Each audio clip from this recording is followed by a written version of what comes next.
2번 어림셈법 비율분석법입니다. 그럼 어림셈법 비율분석법에서 이 분수식 외우는 거잖아요. 그럼 어림셈법에 승수가 몇 개 나오던가요? 4개 나왔죠. 어림셈법에서 승수가 나오고 수익률이 나옵니다. 그럼 승수와 수익률은 무슨 관계에 있다? 역수 관계에 있습니다. 두 개는 역수 관계에 있다. 역수 관계. 역수 관계는 분자분모 바꾸면 되죠. 승수는 총소득 승수가 있고, 그 다음에 순소득 승수가 있고, 세전현금 수지가 있고, 승수가 있고, 세전현금 수지 승수가 있고, 그 다음에 세후 현금 수지 승수가 있다. 그럼 여기 소득 나온 거, 총소득 승수, 순소득 승수, 소득 나온 것은 무슨 투자액입니까? 총투자액. 그럼 총소득 승수는 총투자액을 뭘로 나눈 것이다? 총소득으로 나눈 값이다. 예? 그의 역수는 총자산 회전율이 된다. 시험은 이렇게 내잖아요. 총소득 승수는 총투자액을 총소득으로 나눈 값이고 총자산 회전율과 역수관계에 있다. 그러니까 총소득 승수에서 총투자액이 나와야 되고 총소득이 나와야 되고, 그럼 순소득 승수는 공부할 필요 없어요. 순소득 승수는 총투자액을 뭘로 나눈 것이다? 순소득으로 나눈 것이다. 논리가 똑같으니까. 그의 역수는 뭡니까? 자본 환원율이다. 그러니까 순소득 승수하고 자본 환원율이 역수관계에 있다.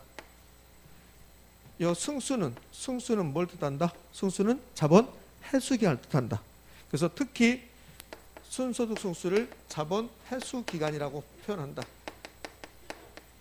그러면 승수가 높아지면 자본 해수기간은 뭔다? 길어진다. 요 2번 출제했습니다. 작년까지 해서.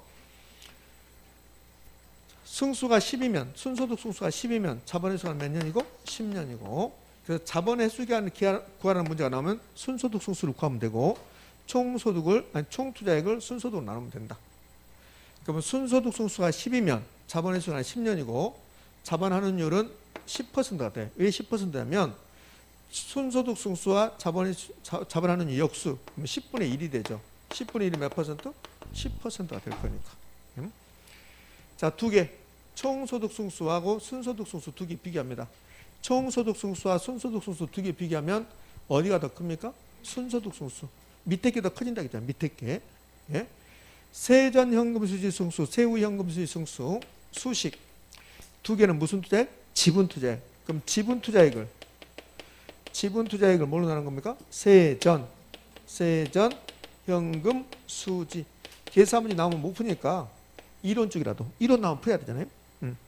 세후현금 수지 승수. 거기 좁은 데다가 뭐 쓰시려고 했어요. 그냥 그런 게 있었구나 하면 되지. 나는 쓰고 싶어. 그럼 열심히 써보세요. 지분 투자액, 세후현금 수지. 이렇게. 포인트. 세전 세후가 나오면 무슨 투자액? 지분 투자액. 예? 세전현금 수지 승수의 역수는요, 지분 배당률, 지분 환원율, 지분 배당률, 지분 환원율. 세후현금 수지 승수의 역수는요, 세후 수익률. 세후 수익률, 이게 가장 시험에 안 나와. 이게 가장 잘 나온 건 이거 순소득 승수하고 자본 환원율하고 가장 시험에 잘 나오죠. 그럼 세전현금 수지 승수와 요 세후현금 수지 승수, 세전과 세후 중에서 어디가 더 큽니까? 세후가 더 크죠. 그게 지금 4번 승수의 크기 비교. 4번부터 볼까요? 동일한 투자의 경우 일반적으로 총소득 승수하고 순소득 승수 중에서 어디 거다? 순소득 승수가 더 크다. 자, 2번 동일한 투자의 경우 일반적으로 세전현금 수지 승수보다 세후현금 승수가 더 크다. 그러니까 승수가 4개 나오는데 총소득 승수와 순소득 승수 중에서 똑같은 부동산이라면 순소득 승수가 크고 세전보다는 세후가 더 크고, 이 승수 비교. 1번 총소득 승수 나왔습니다. 총소득 승수는 총투자액을 총소득으로 나눈 값이고 총자산 회전율의 역수이다. 맞습니까? 그렇죠. 자, 순소득 승수는 총투자액을 순영업소득으로 나눈 값이고, 그럼 다른 말로 하면 순소득 승수 나눈 값인데 이걸 다른 말로 하면 순소득 승수는 순영업소득에 대한 총투자액의 비율이고, 맞습니까? 그렇잖아요. 그러니까 순소득 승수의 수식은 순소득승수. 순소득승수는 총투자액을 뭘로 나눈 겁니까? 순영업소득으로, 순소득을 나눈 거잖아요. 그래서 이거 표현할 때 세 가지를 표현해요. 첫 번째, 순소득승수는 총투자액을 순소득으로 나눈 값이다. 이렇게 할 수 있어요. 자, 두 번째, 순소득승수는 순소득에 대한 총투자액의 비율이다. 이렇게 할 수 있죠. 여기 나눈 값이다. 이렇게 할 수 있고, 이렇게 할 수 있고, 이걸 다른 말로 순소득에 대한 총투자액의 비율이다. 그 비율이다. 이렇게 표현할 수도 있고, 또 하나는 배수. 몇 배인가? 그러면 순소득 승수가 10이라 이봐. 10. 여기 10이다. 그러면 순소득 승수가 10이란 말은 총투자액이 순소득의 10배입니다. 그 말이에요. 10배다. 지금 졸렸어. 졸리는 것 같아. 여러분 눈빛이 졸린다고 지금. 왜? 너무 쉬우니까. 다 하니까 졸려. 다 하니까. 그래서 잠을 못 자게 하는 거야. 그럼 요 몇 배인가 그래. 그러면 총투자액이 10억이다. 순소득이 1억이다. 그러면 순소득 승수는 몇입니까? 10. 그러면 순소득 승수가 10이란 말은 총투자액이 순소득의 몇 배다? 10배입니다. 그 말이에요. 10배다. 그래서 비수죠. 그럼 여기다 이렇게 쓸 수 있죠. 순소득 승수는 총투자액이 순소득의 몇 배인가? 순소득의 몇 배인가? 너는 지워져야 되겠네.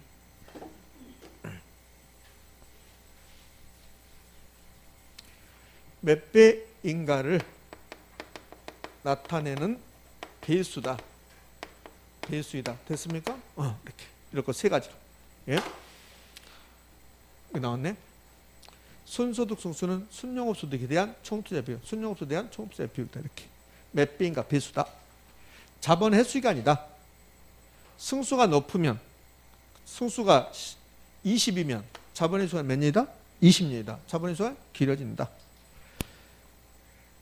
여기까지가 이제 순소득 승수죠. 뭐하고 역수한 게? 자본 환원율하고 역수한 게 있다. 총소득 승수와 순소득 승수 이 두 가지는 총투자에 관련되고, 세전 현금 수지 승수, 세후 현금 수지 승수, 무슨 투자액? 지분 투자액. 지분 투자액을 세전 현금으로 나눈 값이다. 세후 현금 승수는 지분 투자액을 세후 현금으로 나눈 값이다. 세전 현금 수지 승수의 역수는 지분 배당률이다. 지분 배당률을 다른 말로 지분 환원율이라고 한다. 지분 배당률, 지분 환원율.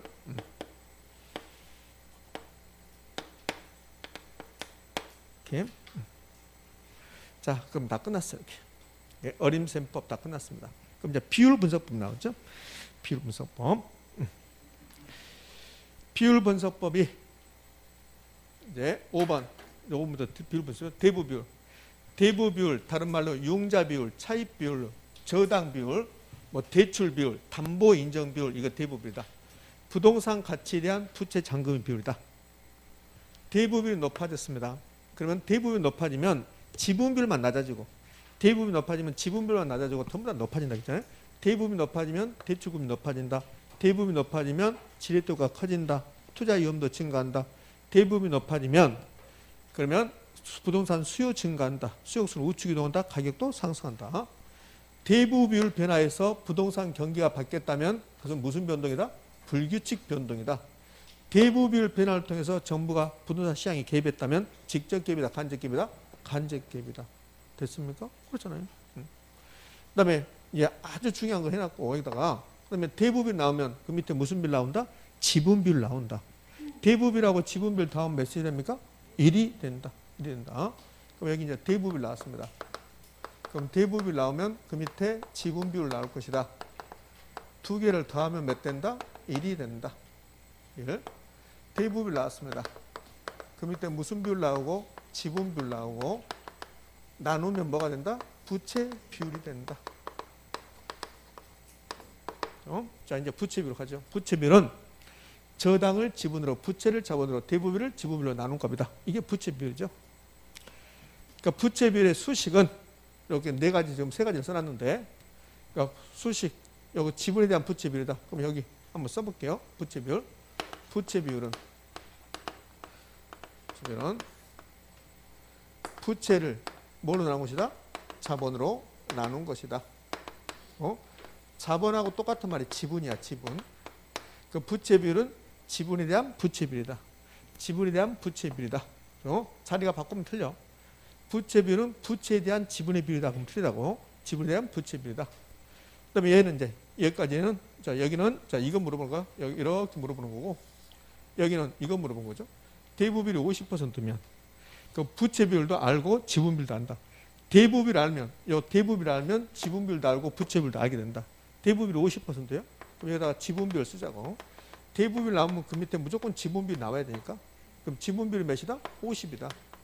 그럼 부채 비율은 두 개를 나눈 것이다. 이렇게. 그럼 부채 비율은 50을 50으로 나누면 그러면 100%가 됩니다. 그럼 대부비율이 50이면 부채 비율은 몇 퍼센트? 100%. 그럼 여기서 이제 이럴 수 있죠, 우리가. 그럼 대부비율이 60이 되면 대부비율이 60%가 되면 이게 대부비율이 60%가 되면 부채 비율은 몇 퍼센트가 될 것인가? 그럼 대부비율이 60입니다. 그럼 지분 비율은요? 40이죠. 지분 비율은 40이죠. 이렇게 나누는 게 그게 부채 비율이죠. 60을 40으로 나누면 1.5. 그 150%가 되는 거죠. 일단은 150%다. 이런 질문을 주겠지. 예? 오늘 부채 비율 한번 나왔었죠? 오늘 수업할 때 부채 비율을 가장 먼저 했었잖아요. 뭐 나왔어요? 총총차부. 지렛대고가서 자기 자본순을 총총차부할 때 부채 비율이 나왔었습니다. 부채 감당률. 부채 감당률이 가장 잘 나와. 부채 감당률. 자, 부채 감당률 어마어마하게 잘 나오죠? 부채 감당률 수식을 가보자고요. 부채 감당률. 부채 감당률은 순영업 소득을 뭐로 나온 겁니까? 부채 서비스로 나온 것이다. 그러니까 이걸 가지고도 아까 세 가지 이제 세 가지로 영어 정의해서 나온단 말이에요. 아까 이거 영어 정의할 때 이거 했잖아요. 세 가지로. 제가